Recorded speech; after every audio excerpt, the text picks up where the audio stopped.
नमस्कार दोस्तों, स्वागत है आप सभी का आपके अपने YouTube channel UR update bro में। दोस्तों आज हम बात करने वाले हैं उत्तर प्रदेश की, जहां सरकारी कर्मचारियों के लिए बढ़ोतरी का अपडेट सामने आया है, जिसके अनुसार एक नया फॉर्मूला सामने आया है, जिसके अनुसार अलग अलग एक्सपर्ट्स ने राय दी है और सबका निचोड़ देखें तो कर्मचारियों की सैलरी में आने वाली बढ़ोतरी का पूरा अनुमान सामने आ रहा है। बता दें, कर्मचारियों में अलग अलग श्रेणी के कर्मचारियों के लिए अलग अलग वेतन बढ़ोतरी देखने को मिलेगी। तो चलिए जानते हैं इस फॉर्मूले के मुताबिक एक्सपर्ट्स की क्या राय है, कितनी बढ़ेगी सैलरी। एक्सपर्ट्स के द्वारा लगाया गया विटामिन फैक्टर का पूरा अनुमान सामने आ चुका है। सरकारी कर्मचारियों की सैलरी बढ़ोतरी के लिए एक्सपर्ट के द्वारा अनुमान लगाया गया है। बता दें, सैलरी के लिए अम्बित कैपिटल और कोटक इंस्टीट्यूशनल एक्टिविटीज के रिसर्च नोट से संबंधित सभी रिपोर्ट सामने आ गई हैं, जिसमें संभावित विटामिन फैक्टर की जानकारी उपलब्ध है। इस महत्वपूर्ण जानकारी के अनुसार बेसिक पे और सैलरी को लेकर एक्सपर्ट के द्वारा अनुमान लगाया गया है और उनके अनुसार सैलरी में काफी बड़ा इजाफा देखने को मिलेगा।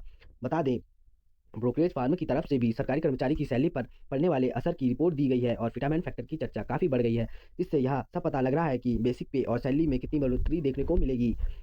सैलरी पर एबेट कैपिटल का अनुमान तथा कोटक इंस्टीट्यूशनल एक्टिविटीज का अनुमान।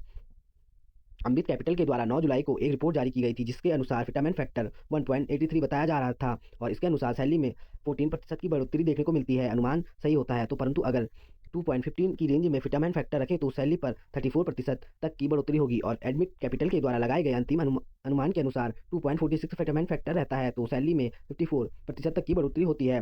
वहीं कोटक इंस्ट्रक्शन एक्टिविटीज के अनुसार विटामिन फैक्टर को देखें तो यह 1.8 बता रहे हैं, जिसके अनुसार सैलरी में 13% की बढ़ोतरी होगी और नए वेतन आयोग के लागू होते ही आधार पर वर्तमान समय में 97,160 अमाउंट सहित सैलरी मिलती है। तो चलिए जानते हैं कि कितनी सैलरी बढ़ोतरी की जाएगी। अगर 1.82 विटामिन फैक्टर रहे तो सैलरी कितनी बढ़ेगी।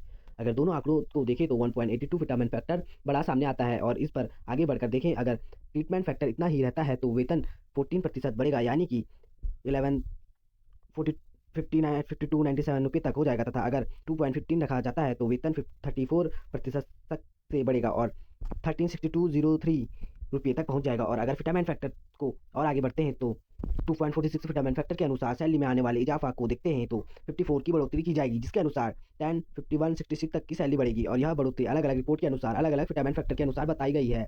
इसी प्रकार के डेली अपडेट के लिए बने रहिए यूआर अपडेट ग्रुप में। धन्यवाद दोस्तों।